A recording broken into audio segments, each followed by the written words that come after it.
Take a girl and a guy, and they fall madly in love and form a family. Sprinkle in some counseling degrees and a doctorate, a dream of transforming relationships as we know it. And 20 years later, we give you power couple Dr. Ray and Jean Kadkodian. And this is their podcast, Couples Synergy.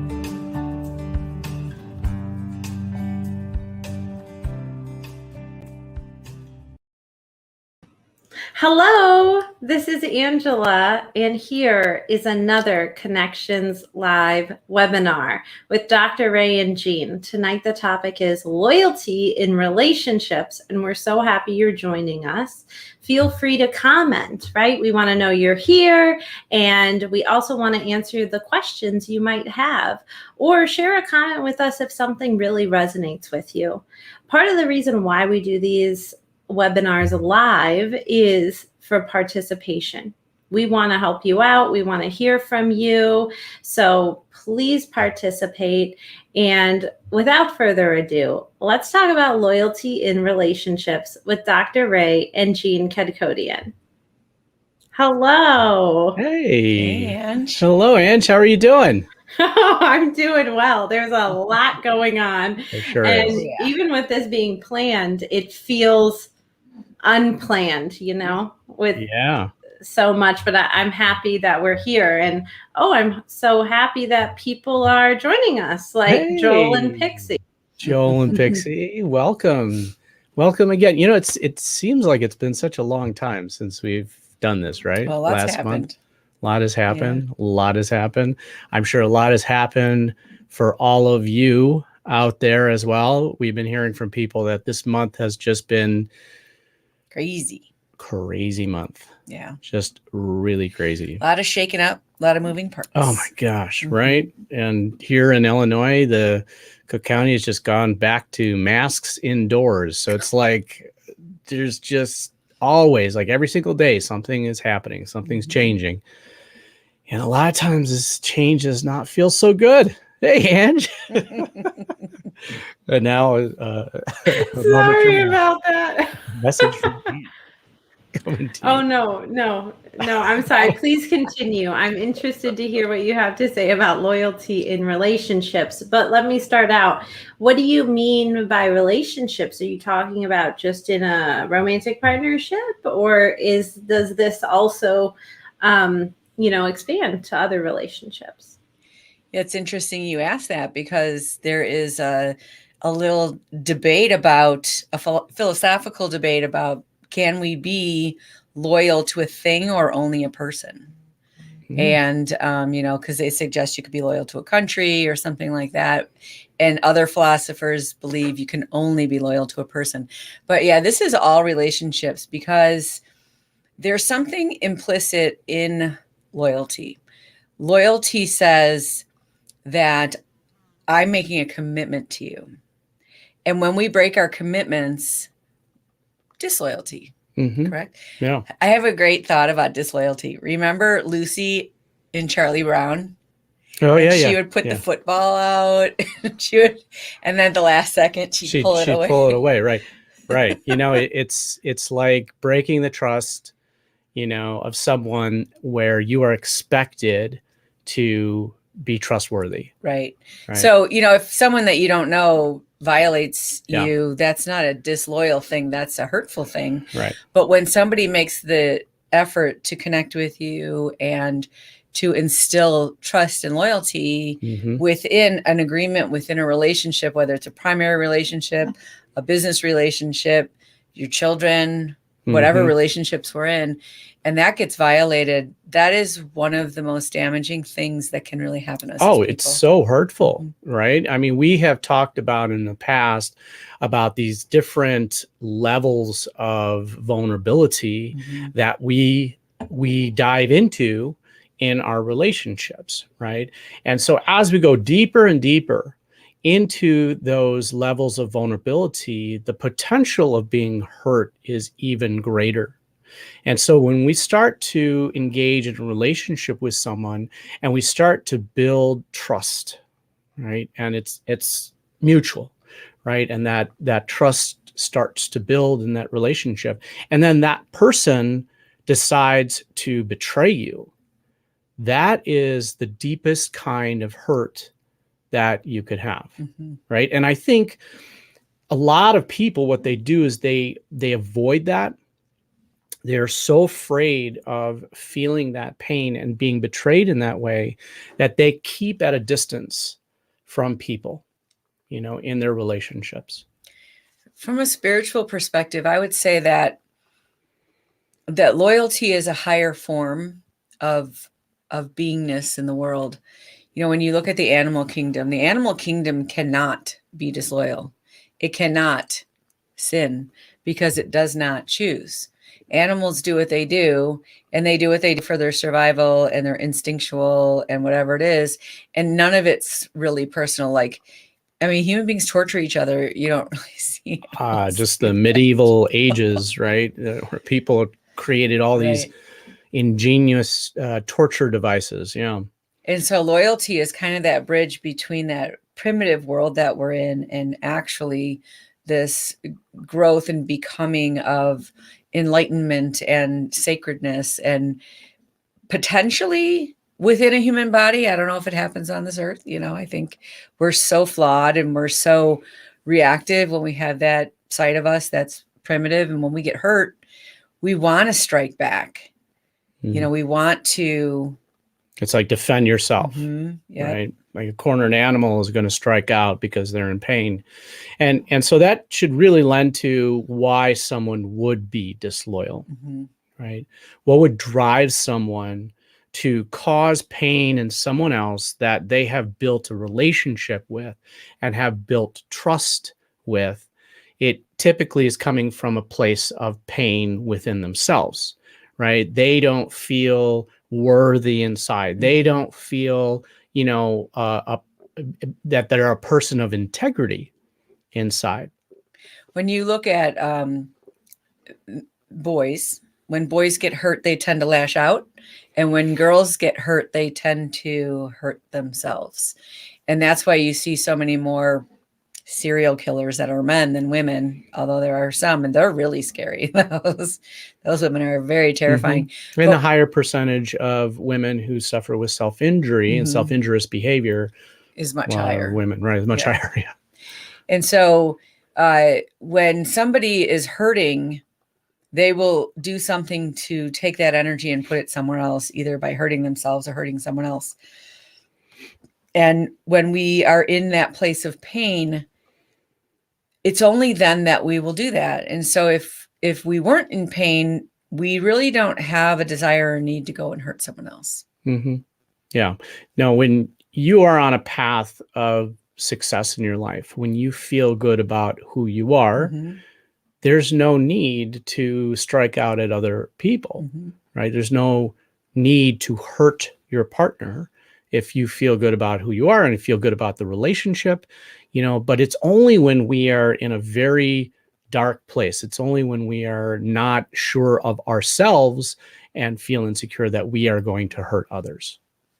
There's also a study done, and I believe it was with chimpanzees, maybe, and people. And human beings and some primates can actually form loyalty to people who they are not related to. But in the animal kingdom, that typically doesn't happen. So we can form loyalty around a football team. We can form loyalty. Go Bears.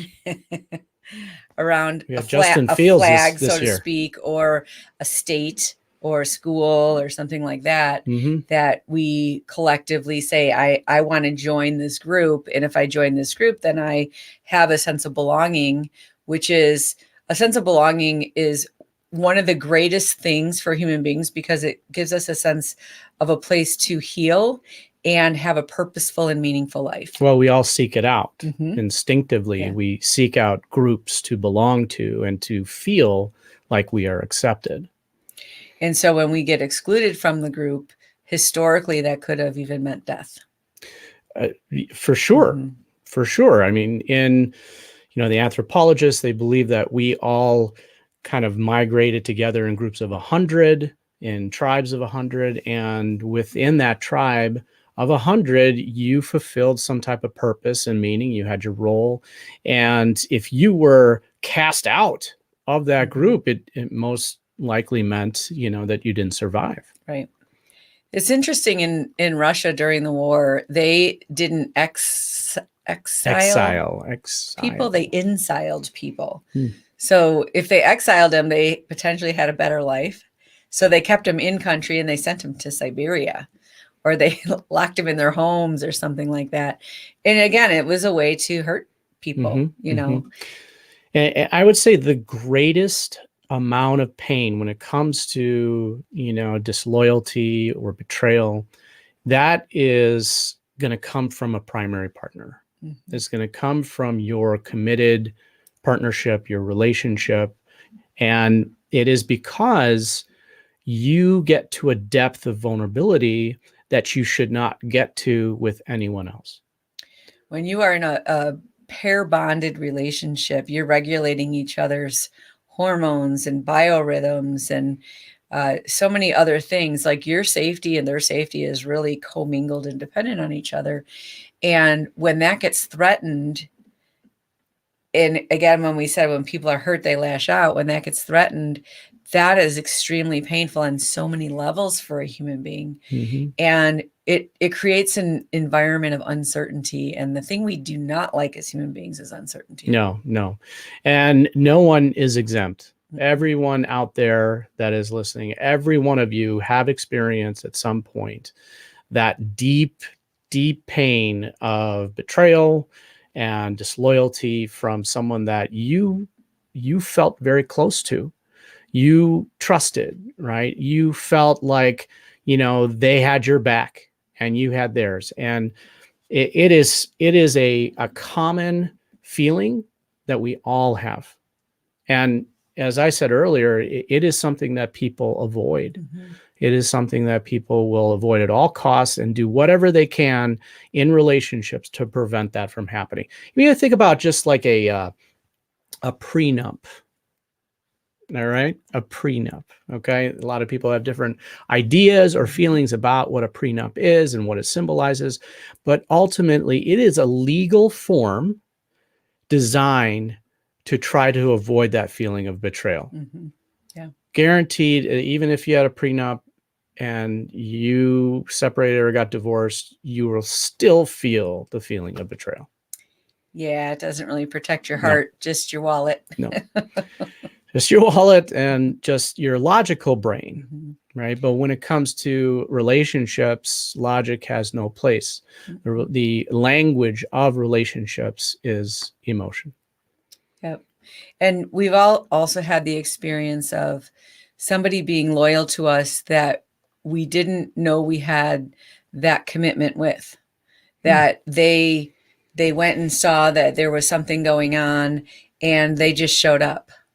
And that is such a wonderful feeling. And I think, that's what we call the Good Samaritan, or it could even be someone closer. And that creates a really strong bond as well, that, you see people like, okay, your family, you ever need anything, I'm going to be there for you because you were there for me when I needed it most. And that's how intense and quick loyalty feels and is, because whenever we have threat, if an animal has a threat, they go to a place, they run up a tree, they go down to their den, they do something, they go somewhere. When a human being has a threat, they typically run to a person. And the saddest, most damaging thing we know is that children who are neglected and don't have a safe place to go to have much more anxiety, depression, inability to connect to other people in the world, even more than kids who are being abused, because kids who are being abused are at least getting some attention and some connection, even if it's negative. That is, when you talk about Stockholm syndrome or other things where people are abducted and they form a bond with their captor. With their captor, and even side with them and have a loyalty to them because they, at some level, are part of their lives. That makes a weird type of sense. Does that make sense? Okay, Sandy, thank you so much for that comment. Sandy is an awesome author. Yes. And, if you haven't read her book, please pick that up. She actually talks a lot about this concept. Yeah. Especially about when someone is in a position where they're given automatic loyalty. So when you go to a doctor tells you take your clothes off and you do that. I mean, that doesn't normally happen in the world, right? I hope not.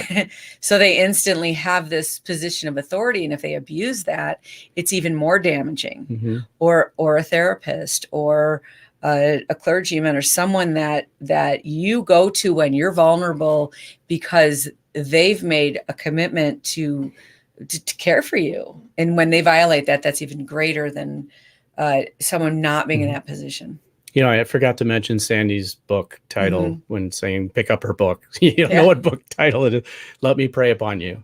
That is Yeah. the title of her book, and it is really It's so well written, and it so shows the ways that we can actually take loyalty, and which is a natural form that we all want, and use that against another person and cause a lot of harm and damage that makes it really confusing for someone to get out of. Mm-hmm.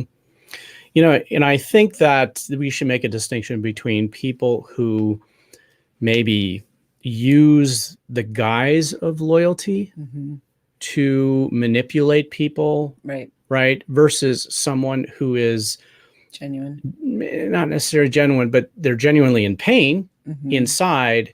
And then because of their reaction to that pain, they cause that betrayal. Right. So it's not an intentional, harming towards another person. It's a reactionary type of harming towards people. Right. And that's a distinction between someone who is like pathological, someone who has a personality disorder, right? Antisocial, and they are narcissistic and they're causing this pain just because they enjoy causing pain in other people and overpowering and manipulating people. Right. Versus someone who's just kind of doing it because of their own insecurity. Right. We live in a time that there is so much uncertainty that people, even within families, will feel hurt and do the cancel culture thing. And then they can't even remember why they even felt that to begin with, because it really is there's so much illusion that goes on in our brains. I'm telling you, the scariest place to be is inside your own head. Disillusion. And when you actually try to talk it through in reality, and then you go, oh, I didn't know that was your perception, and this was my perception, and we were totally missing each other. And I think that's a really hurtful thing that happens. And we're in a time where that's happening quite a bit. We're in a time where people are not taking that opportunity to check it out, to understand where another person is coming from, right? We are all going to make judgments just because of who we are, because of our own emotional reactions to our environment. And if there was more of a checking out or a processing that happened in the past, it's not happening now. Right? Where people are really trying to avoid that feeling of betrayal, trying to avoid that uncomfortable feeling, because it's very guttural. It really hurts. And so the way to avoid that is to just shut people out of their life, right? And shut things out of their life and not even address it and kind of ignore it, so that they don't feel it. The problem is that we still feel it anyway. Right? I mean, our emotions, we can't turn it on and off. It happens. It is just something that's hardwired into us. And so when it comes up and we feel something, whether good or bad, we have to understand where that's coming from. And we have to understand the lesson that we are being taught or presented with, I should say, for us to learn. But we are in a day and age right now where we don't really know what to trust. We don't really know what to listen to. And we have stopped listening to our gut. We've stopped listening to, that reality. Internal voice inside. Right? You were saying earlier when we were talking about this, that you can't be loyal and be selfish. If you're centered on yourself, you can't be loyal, and you also can't accept loyalty from someone else. You think, I just have to take care of me and everybody else can take care of them. Mm-hmm. And when we do that, we have much less fulfilling and satisfying lives. And we're much more prone to anxiety and depression. And so, my favorite example of a great loyalty in the face of adversity is the Grumpy Old Man movie, Grumpy Old Men. Grumpy Old Men. These two guys, they live next to each other their entire lives. What And was their they're names? I they're don't just remember. so battling. We just saw the one guy, right? No, I don't remember. Anyways, but they they like didn't. get so angry with each other because they share a property line or they do something that steps on each other's toes and they're competitive with each other. But every single time they need the other person's They're there. Yeah. Right. And that's So- how we're supposed to live as human beings. Yeah. So it is funny that Grumpy Old Men comes into play in many of our Connections webinars. Jack Lemmon and Walter Matthau. I'm so glad that you looked that up, I Ann. think 93. Well, I looked it up last time. So you were saying that that's a great example of loyalty Mhm. concerning, your neighborhood or a friendship. Yeah, right? because you can be angry at someone, you can dislike them, you can disagree with them, but when they need you, you'll still be there for them, right? Because you care about them at a deep level, right? Just because we have differences, it doesn't mean that you have to reject a person, completely, right? And that is the utmost betrayal there. Right? Because you are saying that who you are as a person deep down inside, I don't accept and I don't agree with. Right? It's not that I have to agree with all of your opinions, right? Because we all have opinions, right? Yeah, you're talking about the difference between the emotional connection we have with people, which is messy and we step on each other's toes all the time, Yeah. and physical survival. So when we lived in smaller groups, physical survival, if you go to a small town in the United States, you'll see a place called something like a supper club or something like that, which actually means it's a place to go socialize and have supper, right? And those places typically are bars and the honky tonk on Saturday night. And then they're the place that everyone goes to after church on Sunday. Or in England, the corner pub, the neighborhood pub. that But it's everybody goes to, specifically yeah. the one building that Yeah. is used in both ways. And you'll see people maybe duke it out on Saturday night and sit next to a pew on Sunday and have breakfast together. And they resolve things. So emotionally, they may That's a disagree. true but then story they resolve. from our brother-in-law. Yeah. It's from Southern Illinois. Yeah. And most of my family at some point when we were kids. And because when you live in a city, when you live around a lot of people, if you live in an apartment complex or a building, like condos or something, your energy field actually shrinks, and you get more protective, and you get more, a lot of those people don't even know they're people that they live right next to. When you get into a neighborhood where you have fences and a little bit more defined, then you have a way to kind of connect just because you're in the neighborhood. Hopefully. Right. And then if you live in a place that's really spread out and people are very far apart and someone sees maybe a building on fire, the entire town's going to come running because they all know what that means. Mm-hmm. Whereas if you're in the city and you see it, you might be curious, you might look at it, but you're not going to go help, or you're not going to go try to be useful because you're instantly going to think someone else has this. And that's a real experience that I've had in, a cornfield town in Iowa. Mhm. Yeah, being loaded into an ambulance, and the entire village, the entire town is there, right, coming to help. So it's because They couldn't help, well, but they all came. right. But I mean, There was effort, right? Because Yeah. isn't that where loyalty starts?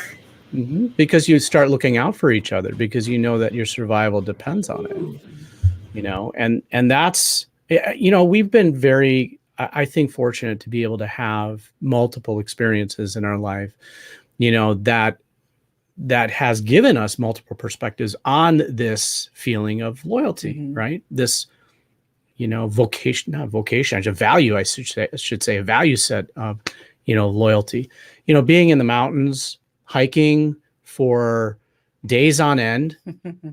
Whenever you come across another hiker, it's like, hey, how are you doing? Where are you coming from? How long are you hiking? There's always this like camaraderie, because that being out there is your survival depends on it. And if you were to run into some trouble, anyone else out there on the trail is going to be there for you instantly. And it's because you're going to be there for them too. Right. If they needed you. And they'll give you the report, right? Well, up ahead is an avalanche area and you might have to jump over some trees, or over there I saw a bear. It was a true story on the last hike. That's exactly right. Or, there's a thunderstorm rolling in. So, here's a safe shelter. And it is basic survival stuff, which makes it very easy, where when you walk down the street in Chicago, nobody even looks at you. So it's an interesting well, you don't want to thing. maintain eye contact, otherwise it'll be too threatening, right? There's just this so much, dichotomy that has happened, these different perspectives about what loyalty is, and people over time have kind of lost sight of what it really means and the important place that it resides in our relationships. And let me throw in something here, and I think it should only be brief, right? To get more to the root of loyalty, right? Which is the topic. Okay. So if we're talking about living in the city, which I live in a city, right? And one time when I was in the city, there's a certain path you can take, right, to go around the building. So that's what I did with the people I was with. But then we saw there was fencing or construction, right? So then you got to turn back, and you got to go all the way back around the building. And in coming back, you see other people going that way, right? Because they expect to get through. So when is it the case that someone coming back who knows this information, like you've mentioned, tells them, right? Because I told them. But is that different from the case of like being in the airport? I've been doing some traveling lately. And if there's a line and people are waiting to get on the plane, and they've already said at the gate, if anyone has a roller bag, you have to check it, right? And I've been in multiple circumstances where people are behind me with their roller bag, and then someone else, a stranger to them, comes up and says, hey, just so you know, you have to check your roller bag. And the conversation goes like this. The person in line says, okay, I know. Another person says, but you have to go up to the desk and check it right now. And the person says, I know that. And another person says something like, oh, but you have to do this right now. And it doesn't end until the person in line says, look at my tag. I've already done that. And they told me to roll my bag to the end. Mm-hmm. Right. So in that case, the second one about the airplane, is it loyalty, or is it being nosy? Is it controlling? Is it fear? What are your thoughts? Those are some really good questions. Those are great questions. And, it could be all of the above, but I'm going to lean more along the lines of controlling behavior, right? Is that when you are looking out for someone, you are not trying to tell them what to do. You're not trying to control them, right? You don't have this expectation that they're just going to listen to you and follow you, right? You are offering information, for them. And if your expectation is that they are going to take it and follow it, then that's a string attached, right? It's strings attached. And now that's my expectation. Okay. And I think that goes back to the idea of scarcity. So when you're getting on a plane, you have your feels like 2 inches by 3 inch spot. That's exactly. And if someone else wants to sprawl out, it's like, hey, you're going to encroach on my space. That's why I decided to lose some weight so I can fit on planes now. It's that feeling of scarcity, which I think is what also happens in the city. So if like say that you were going to a concert in the city and you went that way and there was a fence, Well, maybe you don't want to tell those people that there's a fence, because maybe if they go that way, then you get in line faster and you get a better spot and you're competing with them, versus it really doesn't impact your life if they listen to you or not, and you're being more just forthcoming with something. I think that's a good point. If competition has anything to do with it, Mhm. with the relationship, then it has nothing to do with loyalty. Yeah. Right. Yeah. You're not truly looking out for the other person, right? You're looking out for them, indirectly looking out for yourself. And I would say that in relationships, the desire to want your partner to feel good is almost an act of selfishness, because if you're regulating each other's biorhythms and all that kind of stuff, if they feel good, you feel good. Mhm. And so we're actually designed to feel good when other people feel good. I remember hearing about a study where they looked at people like walking down the street, and when another person passed them, they either had to smile at that person or they had to look down at the ground. And they found that it took more effort to look down at the ground. Like, we are designed to share that information. We're designed to care about other people and to ensure that their safety and survival is actually a benefit to us. It's mutually beneficial. And so when we are disloyal, we're typically doing something that is taking energy from here and putting it over there. So if where I belong right here, let's say I belong to a school and I'm part of that group and they reject me, well, I'm going to go over to this school and now I'm their enemy. So you're actually moving that loyalty somewhere else because of a rejection. And I think that's why people have affairs and other things where they hurt someone because they have a perception of hurt by their partner. I like that concept of scarcity, right? Because it says that there isn't enough, right? There isn't enough loyalty to go around. So I'm just going to put it right over here. But if they betray me, then I'm going to take it and I'm going to put it over here. It's like you can't be loyal to more than one person or one football team, although I am to the Bears. So, and another team? No, I'm not. Just the Chicago Bears. But isn't that funny? And that's proximity, right? Everyone's home team is where they're from, or where they used to be from, or where they went to, and now they feel included in that group. Because, if you live in Illinois, you're probably not going to be loyal to the 49ers because are there still 49ers, or is that again a number that changed? So I know, we're kind of talking about this kind of like as a this is a great question, Dr. Ray, if you want to take this one. Yeah, Eric. How you doing, Eric? Would it be along the lines of tribalism? Well, I mean, what we were talking about earlier, and that is that, human beings were designed to be in tribes of 100. It kind of is, right?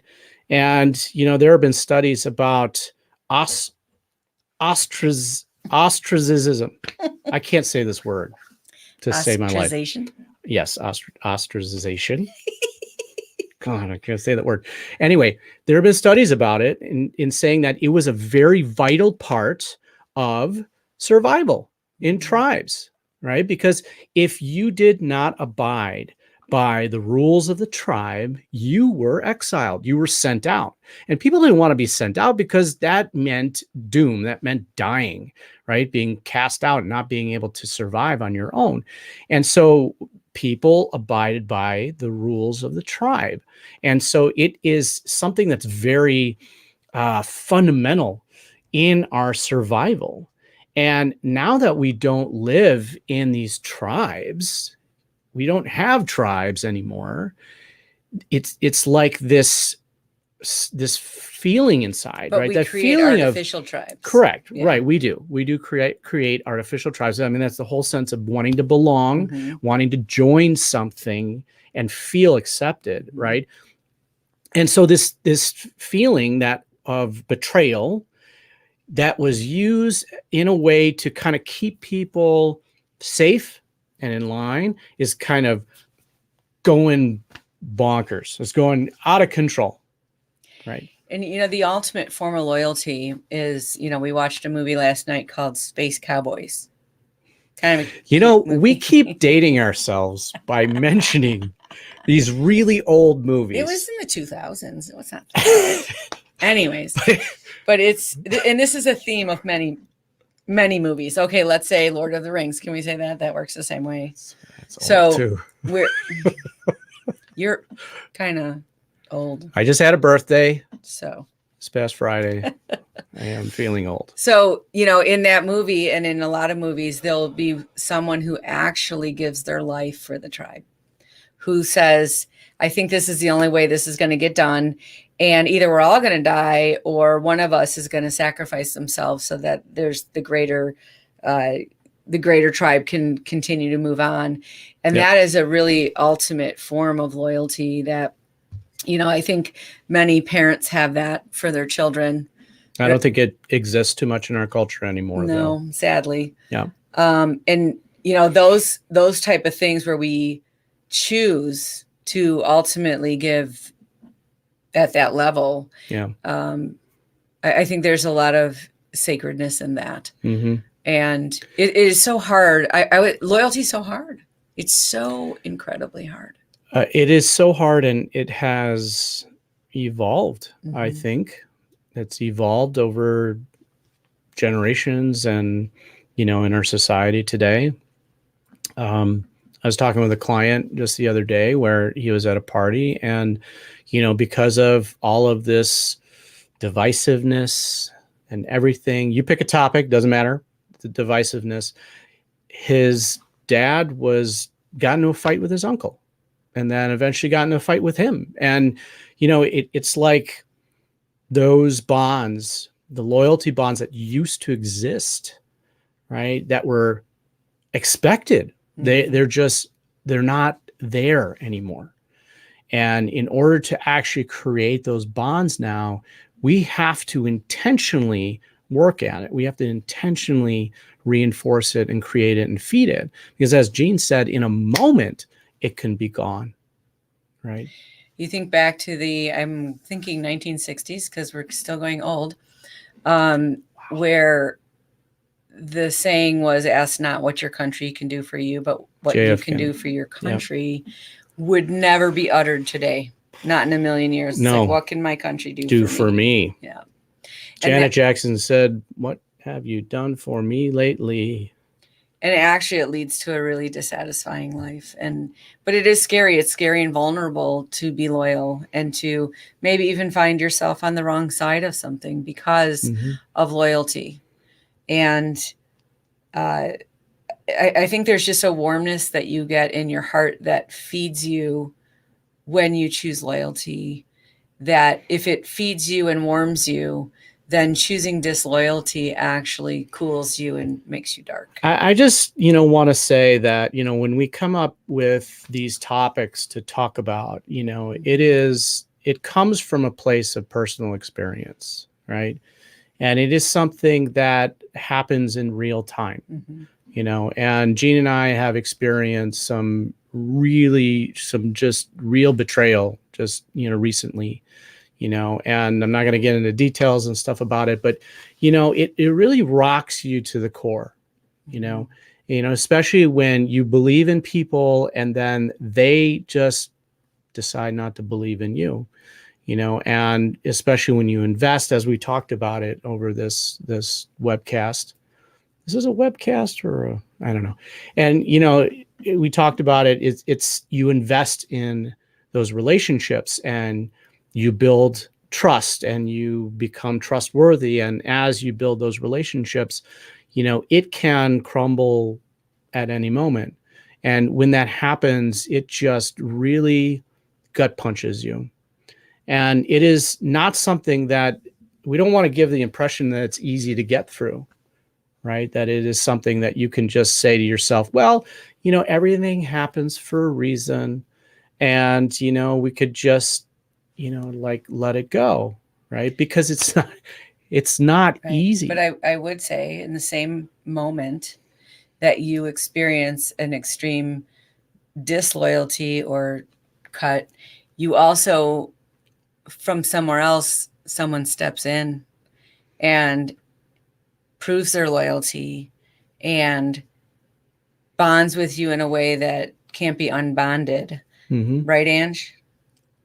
How you stepped into that situation and really showed up in a way that it's like shining a big torch in a dark spot.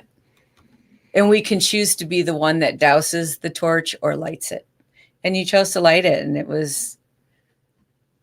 made it so much a million times better going through the difficulty. Thank you. And what I was thinking when you're talking about disloyalty, or another word is betrayal, was usually you're left with questions, right? All the questions. Because if someone is actually being disloyal, it's pretty unclear, right? Because you thought that there was this bond, right? So you're left with a lot of questions. And then maybe on the other side of that coin, when you are loyal, or when you experience someone being loyal, there's no question, right? Maybe that's part of loyalty. There's no question. I am loyal to this, right? Mm-hmm. It's like a confidence. And how wonderful to live in a world. What if you could feel that way across the board? Like, even if you were the grumpy old man and you fought with the guy next door, that, yeah, but they're still going to have my back if I'm really in a jam. And unfortunately, we've taken that from ourselves, and it's so sad, because it is the most wonderful feeling to know that you're not alone in something. Mm-hmm. Really a wonderful feeling. Mm-hmm. Yeah, I would have to say that, and I would say this publicly anywhere, is that my brother-in-law, he and I have seen not eye to eye on anything, not on, a lot of topics, and political or not, but when it comes to being there, right, I have no question that he would be there for me in a heartbeat. And if he needed me, then I would be there for him in a heartbeat. And that is truly the epitome of loyalty, right? As we said earlier, is that you can disagree with someone, right? And you talk about a close partner, even your close partner, you could have a disagreement. Gene and I never disagree on anything, really. But, you can disagree, but it doesn't mean that you don't accept who they are. It doesn't mean that you are not going to be there for them no matter what.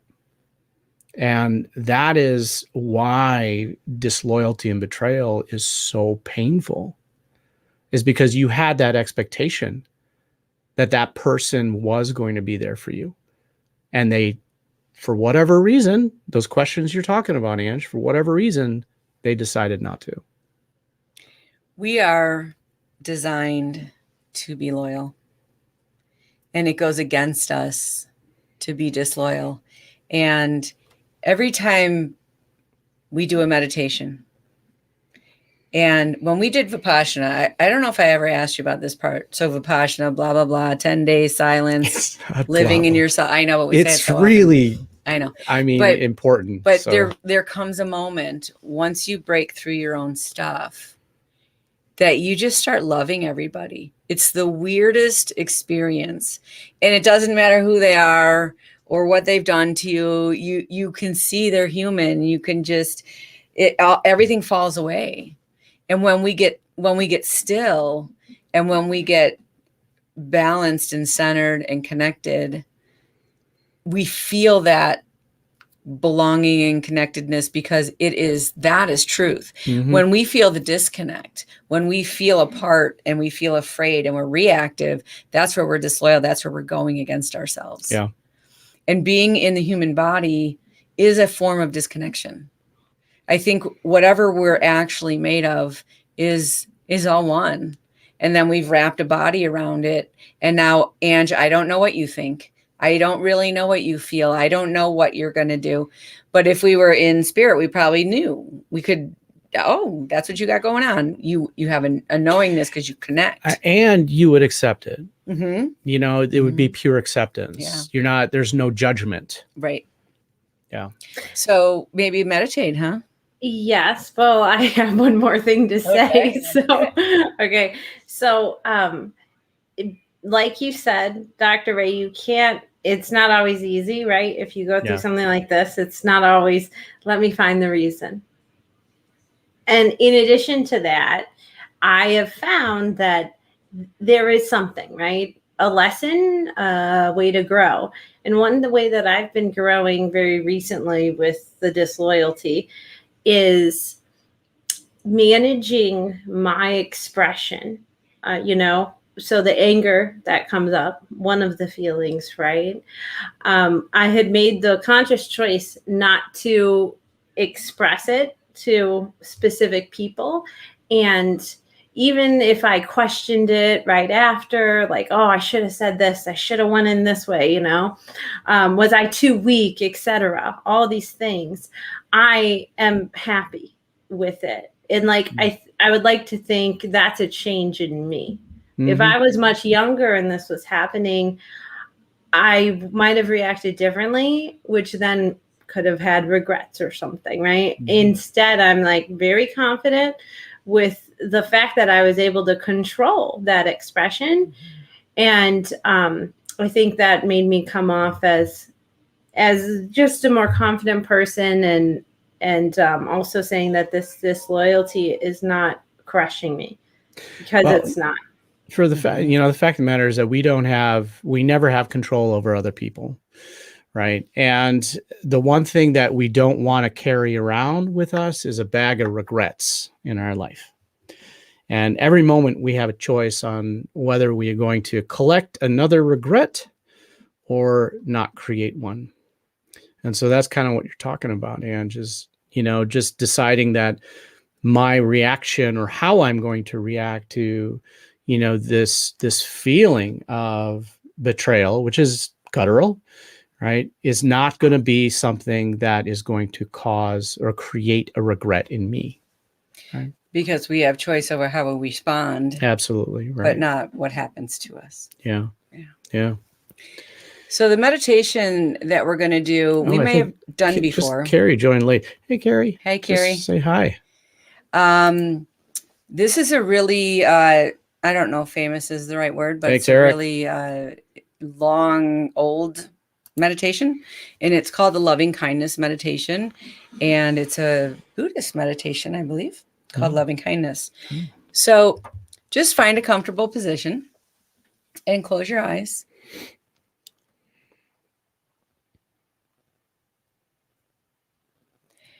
And I want you to imagine, just bring into your mind someone you really love, someone who's very loyal, someone you trust, someone who's been there for you. And imagine that you're standing in front of that person. And imagine looking into their eyes and saying to them, may you be happy. May you be healthy. May you be peaceful. May your life be at ease.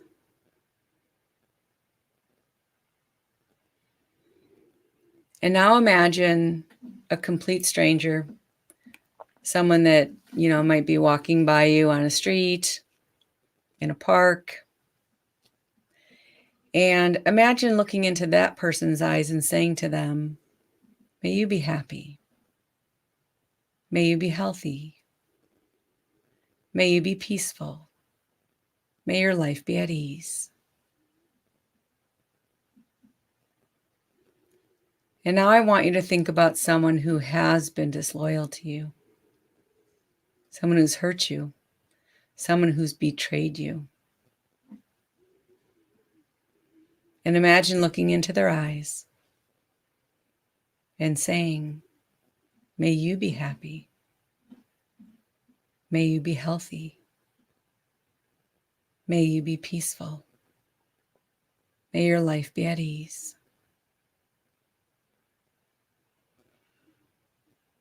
And now imagine standing in front of the mirror and looking into your own eyes and saying to yourself, may you be happy. May you be healthy. May you be peaceful. May your life be at ease. And just be aware of the difference of what those 4 different people in the position they hold in your life bring up for you when you wish those things for them.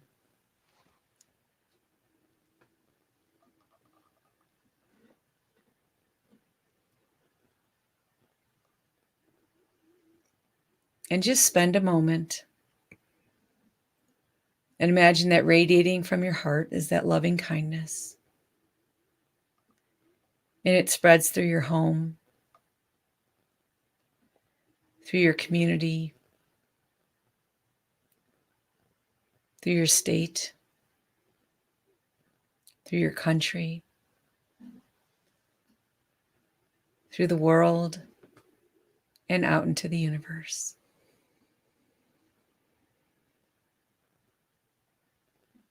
And imagine what the earth would be like if at one single moment in time,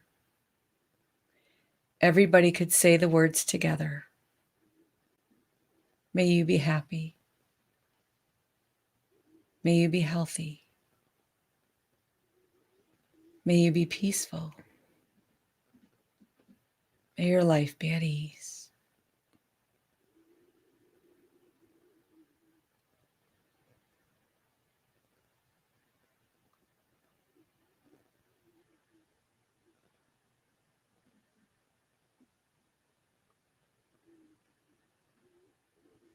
And bring your awareness back to your breath.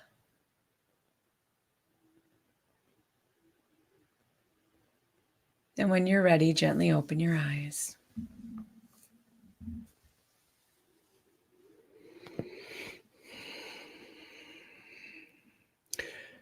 That is a very difficult meditation to do, especially if you have been wronged and you've been hurt and betrayed.